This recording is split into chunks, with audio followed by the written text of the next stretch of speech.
So my case for Coach of the Year is a case for MORNE VISSER, or Mr. MORNE VISSER. So let's start by agreeing that any coach with a champion fighter deserves to be in the conversation. With MORNE's name in the hat, I'd like to bring up Dricus's last 3 fights: Whittaker, Strickland, and Adesanya. Those 3 wins alone against the best ranked middleweights currently, that deserves a shortlist. Let's think about these wins. DDP was an underdog in all these fights, and we all got richer because everyone is stupid except us, basically. Whittaker, you said Dricus is going to be hung out to dry. We all agree that Rob is a nice guy, but the level and caliber of his competition, the grading of his weaponry would be too advanced for DDP. What are we saying now? Strickland, he exposed the style bender in a way we haven't seen before. This is shocking. There must be something great about him and his coach.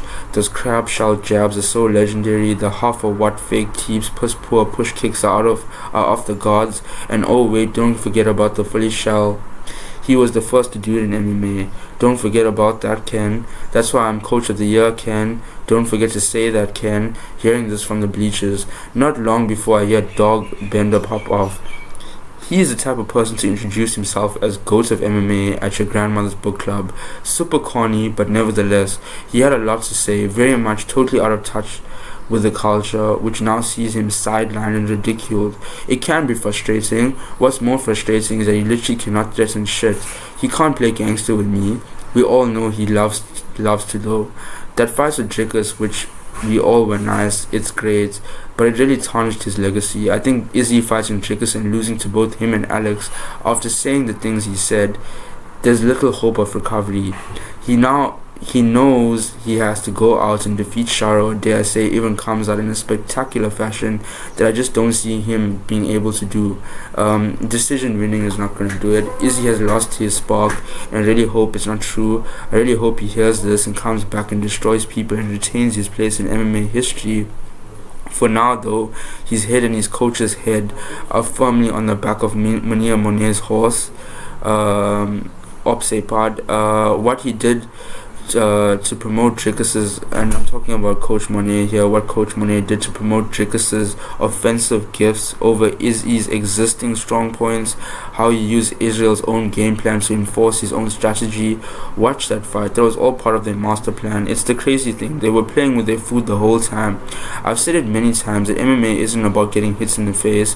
It isn't about punching people in the face. It's a lot more than that. This is what I mean. The mental warfare and psychological components are the greatest part of the battle and any fight. I think MORNE has ruined all of either Dricus or Cameron's opponents with psychological warfare, and that's why he does deserve the Coach of the Year. His espionage and mind games on their opponents are like venom. They impair all sensory functions before the bell. Once it's time to touch gloves, all we see is Dricus eat. Yes, he is an apex predator, but would there be a Tyson without Cuss? We haven't seen prime Dricus yet, like out of jail Tyson. This is why I'm saying pick right for once. This will be my introduction to picking Coach MORNE VISSER as UFC Coach of the Year. And I'd just like to quickly also announce a new show that I'm doing, which is called Lowercase, which is basically for now my reason why I got arrested, my jail story, and the things surrounding why I'm in jail, what work I'm doing now, what work I was doing then, and then obviously as time goes by, God willing, get some of my friends and then other people who are ex-gangsters, ex-crooks, or like active gangsters and crooks in jail or in remand, so basically sentence or remand, to tell their stories. And obviously like that'll be a good way for us to usher in the NPO and then the businesses that I have with the crooks. I'm hoping to maybe drop that episode today. I just want to do more gold label stuff and then see what I'm going to do on Africa MMA show. But yeah, there's definitely going to be more gold label stuff popping off for Donald Trump, because there's a lot of stuff I need to say about him. And then obviously for the second episode, I'd like to cover the Ramaphosas and the Mutsepes. So we'll see how it works. But Lowercase, the first episode, I'm definitely pushing for it to be dropped today. There might be a Go Label episode today, there might not be. There might be another AMS episode today, there might not be, but there will definitely be a Lowercase episode. So yeah guys, if you are interested in those stories, they are coming to you right now.